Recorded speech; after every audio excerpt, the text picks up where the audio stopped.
4వ అధ్యాయము 24వ వచనం మనం చదువుకున్నాం. దేవుడు ఆత్మ గనుక ఆయన్ని ఆరాధించువారు ఆత్మతోనూ సత్యముతోనూ ఆరాధింపవలెను.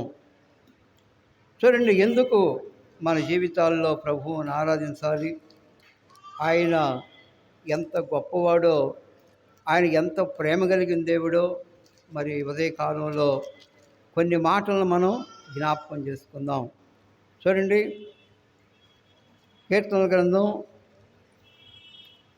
85వ అధ్యాయము 10-11 వచనాలు తీసిన వారు చదవండి. కీర్తనల గ్రంథం 85వ అధ్యాయము 10-11 వచనాలు. కృపా సత్యములు కలుసుకునినవి, నీతి సమాధానములు ఒకదానికొకటి ముద్దు పెట్టుకొనెను. భూమిలో నుండి సత్యము మొలుచును, ఆకాశములో నుండి నీతి పారదూసును. చూడండి, ఇక్కడ మనం చదువుకున్న వాక్య భాగములో కృపా సత్యములు కలిసి కొనినవి అనే మాట మనం చదువుకుంటున్నాం. కృప సత్యము అంటే మనం ఆరాధించే దేవుడు కృప కలిగిన దేవుడు, ఆయన సత్యవంతుడు. ఎందుకంటే యేసు ప్రభువారు మరి ఆయన నేనే మార్గమును సత్యమును జీవమునై ఉన్నానని మరి యోహాను సువార్తలో ప్రభువు చెప్పాడు. అంటే సత్యమైనటువంటి దేవుడు అంటే నిజమైన దేవుడు అని అర్థం. సత్యము అంటే నిజం. చూడండి, ఈ లోకంలో నిజమైనటువంటి దేవుణ్ణి మనం కలిగి దేవుణ్ణి ఆరాధించుట అనేది మన జీవితాల్లో గొప్ప ధన్యత ఉన్నది. నిజము కాని దేవుళ్ళు అని పిలువబడేవారు లోకంలో ఎంతోమంది ఉన్నారు. కానీ నిజమైన దేవుణ్ణి చాలా తక్కువ మంది మాత్రమే తెలుసుకొని గ్రహించుకొని ఈనాడు ప్రభువుని ఆరాధిస్తూ ఉన్నారు. ఆ నిజమైన దేవుడు ఏమై ఉన్నాడంటే ఆయన సత్యమై ఉన్నటువంటి దేవుడు, ఆయన సత్యవంతుడు. అందుకని ఇక్కడ కృపా సత్యములు అనే మాట మనం చదువుకున్నాం. యేసు ప్రభువారు కృపా సత్య సంపూర్ణుడిగా ఈ లోకానికి వచ్చాడు. యోహాను సువార్త 1వ అధ్యాయము 14వ వచనం చదవండి. యోహాను సువార్త 1వ అధ్యాయము 14వ వచనం. ఆ వాక్యం శరీరధారి అయి కృపా సత్య సంపూర్ణుడుగా మన మధ్య నివసించెను. చాలు. చూడండి, యేసు ప్రభువారు కృపా సత్య సంపూర్ణుడుగా ఆయన మన మధ్య నివసించాడు. అంటే మానవుడిగా ఈ లోకానికి వచ్చాడు. కృపా సత్య సంపూర్ణుడు, కృప కలిగిన దేవుడు. చూడండి, ఏ అర్హత లేనటువంటి వానికి అర్హతనిచ్చే దేవుడు, ఏ యోగ్యత లేనటువంటి మానవుడికి యోగ్యత లేనట్టు ఇచ్చే దేవుడై ఉన్నాడు. అందుకని ఆయన కృప కలిగిన దేవుడు. ఆయన ప్రేమ ఉచితమైనటువంటిది. అలాంటి కృప కలిగిన దేవుడు ఆయన రాజుల రాజు, ప్రభువుల ప్రభువై ఉన్నాడు. ఆయన ఏమై ఉన్నాడంటే రాజులకు రాజు, ప్రభువులకు ప్రభువై ఉన్నాడు. చూడండి, యోహాను సువార్త 18వ అధ్యాయము మరి 38వ వచనం చదువుకుందాం. యేసు ప్రభువారు పిలాతు ఎదుట నిలవబడ్డప్పుడు పిలాతుతో మరి నీవు రాజువా అని యోహాను యొక్క పిలాతు మాట్లాడాడు యేసు ప్రభువారితో. మాట్లాడినప్పుడు ఆయన అంటాడు, నీవన్నట్టు రాజునే అంటాడు. చూడండి, ఆ మాటలు మనం చదువుకుందాం. యోహాను సువార్త 18వ అధ్యాయము 38వ వచనం చదువు. అందుకు పిలాతు, నీవు రాజువా అని ఆయన అడుగగా యేసు, నీవన్నట్టే నేను రాజునే. అంటే మనం ఆరాధించే దేవుడు రాజు అయినటువంటి దేవుడైన రాజు. ఆయన రాజు అంటే ఆయన సర్వాధికారము కలిగినటువంటి దేవుడు. ఆయన రాజులకు రాజు, ప్రభువులకు ప్రభువు అని పిలువబడినటువంటి దేవుడు ఆయన. అందుకనే ఆ రాజు అయినటువంటి ఆ ప్రభువు మనల్ని కూడా రాజులైన యాజక సమూహంగా చేశాడు. అందుకని మనం ప్రభువుని ఆరాధించేది. చూడండి ఈ మాట మొదటి పేతురు రాసినటువంటి పత్రిక 2వ అధ్యాయం 9వ వచనం చదవండి. మొదటి పేతురు 2వ అధ్యాయం 9వ వచనం. అయితే మీరు చీకటిలో నుండి ఆశ్చర్యకరమైన వెలుగులోనికి మిమ్మల్ని పిలిచిన వాని గుణాతిశయములను ప్రచురము చేయ నిమిత్తము ఏర్పరచబడిన వంశమును, రాజులైన యాజక సమూహమును, పరిశుద్ధ జనమును, దేవుని సొత్తైన ప్రజలనై ఉన్నారు. చూడండి, మనం ఎలాంటి స్థితిలో ఉన్నప్పుడు ప్రభువు మనల్ని ప్రేమించాడో ఆ ప్రేమను మనం జ్ఞాపకం చేసుకుందాం. మీరు చీకటిలో నుండి ఆశ్చర్యకరమైన తన వెలుగులోనికి మిమ్ముని పిలిచిన వాని గుణాతిశయములు. ఎక్కడి నుండి ఎక్కడికి? చీకటిలో నుండి ఆశ్చర్యకరమైన వెలుగు. చీకటి అంటే పాపము, శాపము.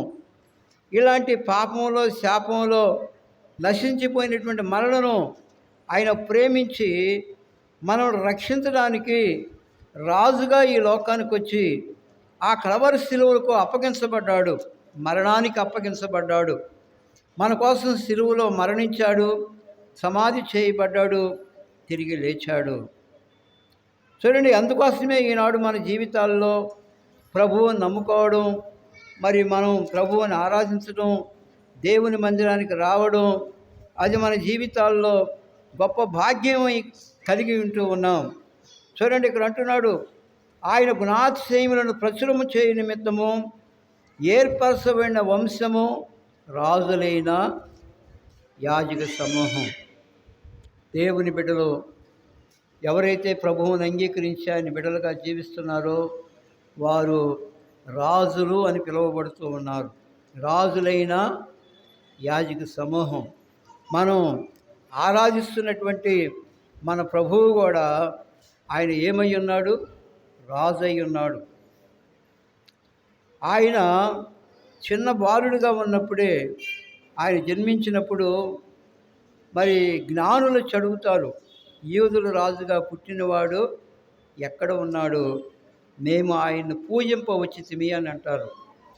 యూదులు రాజుగా పుట్టినవాడు ఎక్కడ ఉన్నాడు? చూడండి, ఈ లోకంలో ఒక మనుషుడు రాజు కావాలంటే దానికి సమయం ఉంటుంది. మరి పట్టాభిషేకం చేయాలి, మరి అప్పుడు రాజు అవుతాడు. దావీదు తర్వాత సొలొమోను, అట్లా రెహబాము వరుసగా రాజులయ్యారు. ఒకరి తర్వాత ఒకరు రాజులయ్యారు. అంటే వాళ్ళు మనుషులు, కానీ ఆ దినాల్లో రాజరికం ఉంటూ ఉండేది.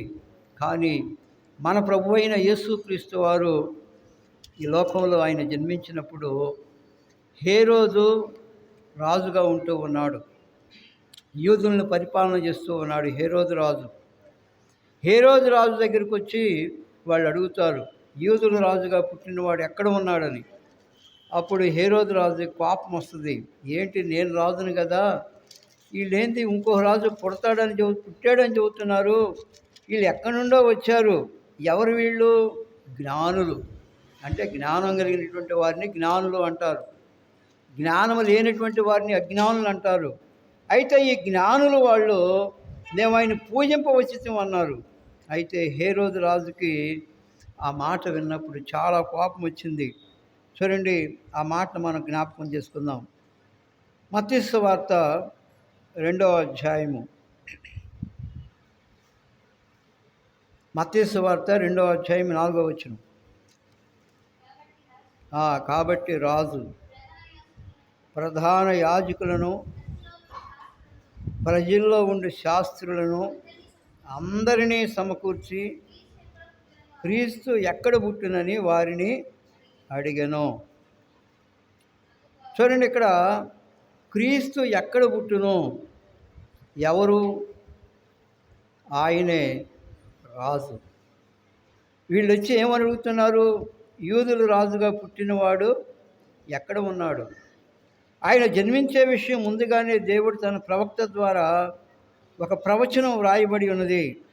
5వ వచనం చదువు. అందుకు వారు, యోదయ బెత్లెహేములోనే. ఏలయనగా, యోదయ దేశ బెత్లెహేమా, నువ్వు యోధా ప్రధానుల్లో ఎంత మాత్రమును అల్పమైన దానివి కావు. ఇశ్రాయేలును నా ప్రజలను పరిపాలించు అధిపతి నీలో నుండి వచ్చును అని ప్రవక్త ద్వారా వ్రాయబడి ఉన్నది. ప్రవక్త ద్వారా వ్రాయబడి ఉన్నది.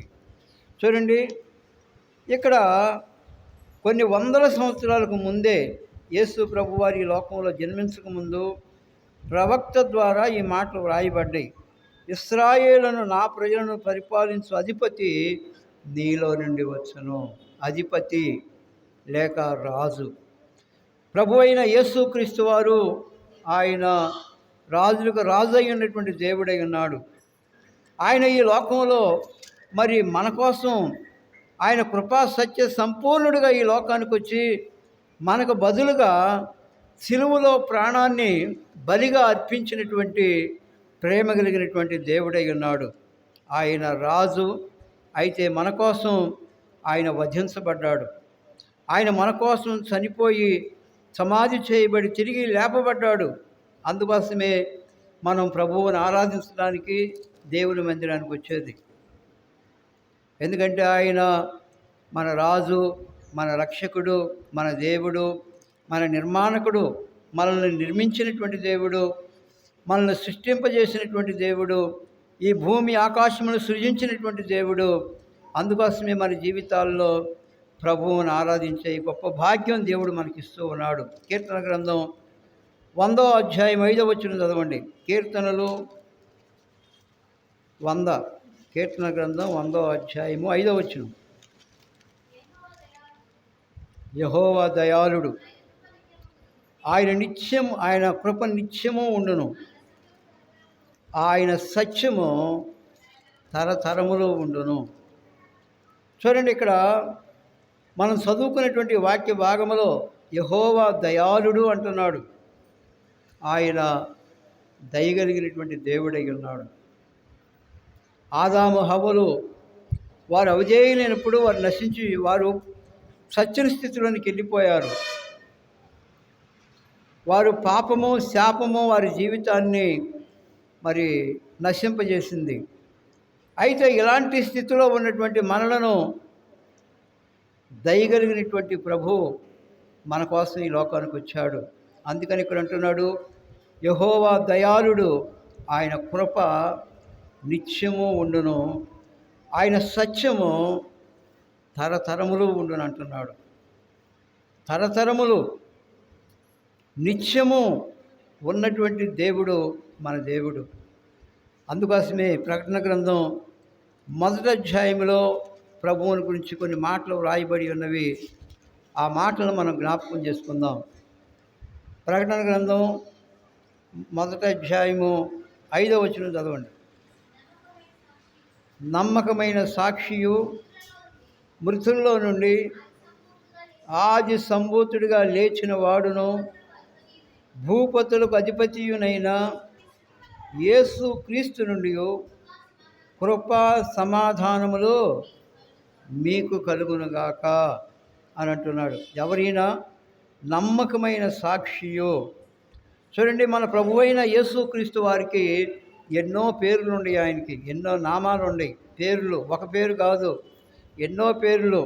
వాటిల్లో ఒక పేరు ఏమిటంటే నమ్మకమైన సాక్షియు అంటున్నాడు. నమ్మకమైనటువంటి దేవుడు ఆయన. అందుకనే 1 యోహాను పత్రిక ఆయన నమ్మదగిన వాడు అంటున్నాడు. ఇక్కడేమంటున్నాడు? నమ్మకమైన సాక్షి అంటున్నాడు. మృతుల్లో నుండి ఆది సంభూతుడుగా లేచినవాడు. మృతుల్లో నుండి అనగా మరి చనిపోయి తిరిగి లేచిన దేవుడు. మృతులలో అంటే మన కోసం ఆయన చనిపోయాడు, ఆయన తిరిగి లేచాడు. ఆయన మృతుల్లో నుండి ఆది సంభూతుడుగా లేపబడినటువంటి దేవుడై ఉన్నాడు. లేచాడు ఆయన. ఆయన సజీవుడు. ఆయన మరణమును జయించినటువంటి దేవుడు. అందుకని ఇక్కడ అంటున్నాడు, భూపతులకు అధిపతియునైనా అంటున్నాడు. భూపతులకు అధిపతి అంటే ఈ భూమి మీద ఉన్నటువంటి అధిపతులు కావచ్చు, అధికారులు కావచ్చు, మంత్రులు కావచ్చు, రాజులు కావచ్చు, ఎవరైనా కావచ్చు, అందరి మీద అధిపతి ఎవరంటే మన ప్రభు అయిన యేసుక్రీస్తు వారు. భూపతులకు అధిపతియునైన యేసుక్రీస్తు. చూడండి ఎంత గొప్ప దేవుడో. ఆయన అధిపతి అయినటువంటి దేవుడై ఉన్నాడు. అంతేకాదు మనల్ని ప్రేమించినటువంటి దేవుడు. అది 6వ వచనంలో ఉంటుంది. మనల్ని ప్రేమించుచు తన రక్తము వలన మన పాపముల నుండి మనల్ని విడిపించిన వానికి మహిమయు ప్రభావమును యుగ యుగములో కలుగునుగాక ఆమేన్ అంటున్నాడు. చూడండి అలాంటి గొప్ప దేవుడు మన కోసం మరి సిలువలో మరణించాడని ఇక్కడ జ్ఞాపకం చేస్తూ ఉన్నాడు. తన రక్తము వలన మన పాపముల నుండి మనలను విడిపించినవాడు. మన పాపము నుండి మన శాపము నుండి విడిపించినవాడు మన ప్రభువైన యేసుక్రీస్తు వారు. అందుకోసమే మనం ప్రభువుని ఆరాధించాలి. అందుకోసమే మన ప్రభువుని నమ్ముకుంది. మన పాపముల నుండి శాపము నుండి విడిపించి తన కుమారులుగా తన కుమార్తెలుగా మనల్ని స్వీకరించినటువంటి దేవుడై ఉన్నాడు.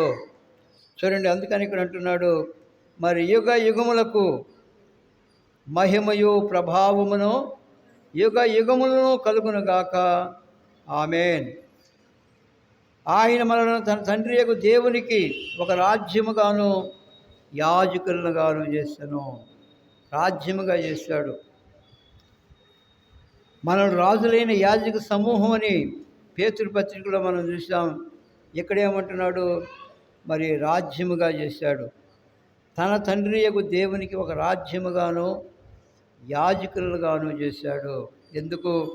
మనం ఆయన్ని ఆరాధించాలి, ఆయన స్తుతించాలి.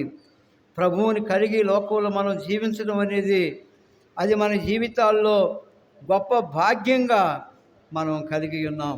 ఈనాడు ప్రపంచంలో అనేక మందికి ఈ గొప్ప భాగ్యం లేదు, ఈ రక్షణ అనుభవం లేదు. ఈ గొప్ప రక్షణ లేకుండా అనేక మంది జీవితాల్లో నశించిపోయినటువంటి వారుగా ఈ లోకంలో జీవిస్తూ ఉన్నారు. చూడండి ఆయన్ని ఆరాధించడానికి, ఆయన స్తుతించడానికి గొప్ప మరి అవకాశాన్ని దేవుడు మన జీవితాల్లో దేవుడు మనకు అనుగ్రహించాడు. చూడండి ప్రకటన 2వ అధ్యాయము చదవండి. 2వ అధ్యాయం 8వ వచనం.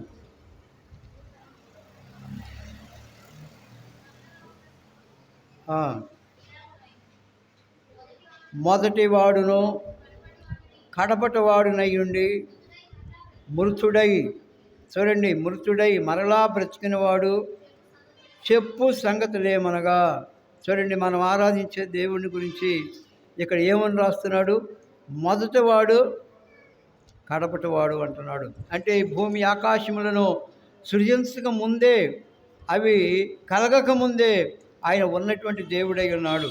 ఆయన మొదటివాడు కడపటివాడు అంటున్నాడు. అంటే ఆయన ఎల్లప్పుడూ ఉండే దేవుడని. ఈ లోకంలో మానవుడు మరి తనకిచ్చిన ఆయుష్ ప్రకారమే ఈ లోకంలో మానవుడు జీవిస్తాడు.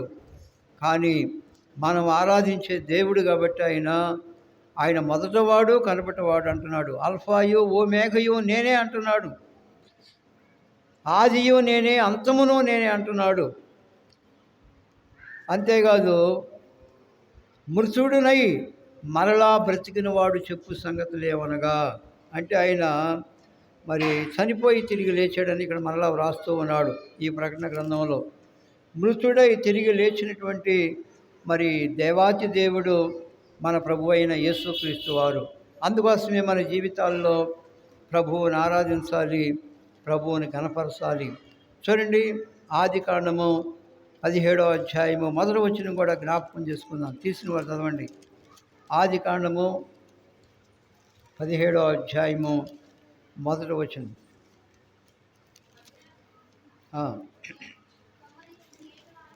చూడండి అబ్రహాము 99 ఏండ్ల వాడైనప్పుడు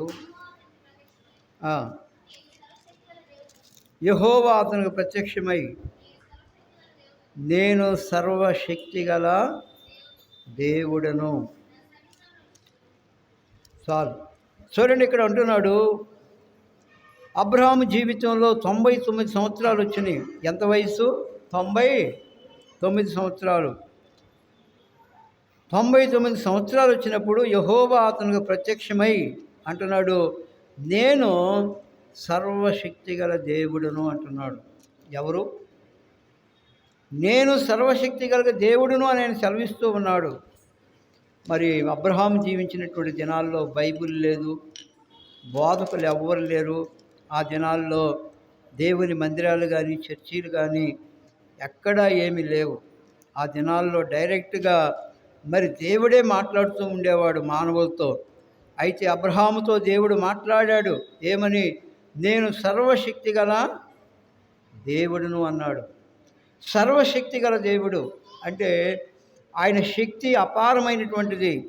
ఆయన గొప్ప దేవుడు. ఆయన ఏమైనా చేయగలిగినటువంటి దేవుడు. అద్భుతాలు, మహత్కార్యములను, సూచక్రియలను చేయగలిగినటువంటి దేవుడు ఆయన. అందుకోసమే మన జీవితాల్లో ఆ సర్వశక్తి కలిగినటువంటి దేవుణ్ణి ఆరాధించే గొప్ప భాగ్యం దేవుడు మనకు అనుగ్రహించాడు. ఒకప్పుడు నిజమైన దేవుడు ఎవరు అనేది కూడా మనకు తెలియదు. అలాంటి దినాల్లో మనం జీవిస్తూ ఉన్నప్పుడు మరి తన వాక్యము ద్వారా మరి దేవుడు మనలను దర్శించాడు. ఆ వాక్యము ద్వారా ప్రభువు మనతో మాట్లాడి మనం పాపులమే, నశించిపోయిన వారమని ఆ గ్రహింపును దేవుడు మనకు అనుగ్రహించాడు. మన పాపములు మనం ఒప్పుకున్నప్పుడు ఆయన మన పాపాలు క్షమించినటువంటి దేవుడై ఉన్నాడు. తన కుమారులుగా, తన కుమార్తెలుగా మనం స్వీకరించినటువంటి దేవుడు ఆయన. ఒకప్పుడు మనం దేవునికి దూరస్తులం, కానీ ఇప్పుడు మనం ఏమై ఉన్నాం? దేవునికి సమీపస్తులమై ఉన్నాం. చూడండి ఎంత గొప్ప భాగ్యం దేవుడు మనకు అనుగ్రహించాడో. ఇదంతా దేవుడు మనకు ఉచితంగా ఇచ్చాడు.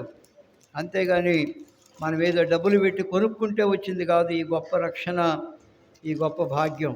అందుకోసమే మన జీవితాల్లో ప్రభువుని మనం ఆరాధించాలి, ఆయన్ని స్తుతించాలి, ఆయన్ని ఘనపరచాలి.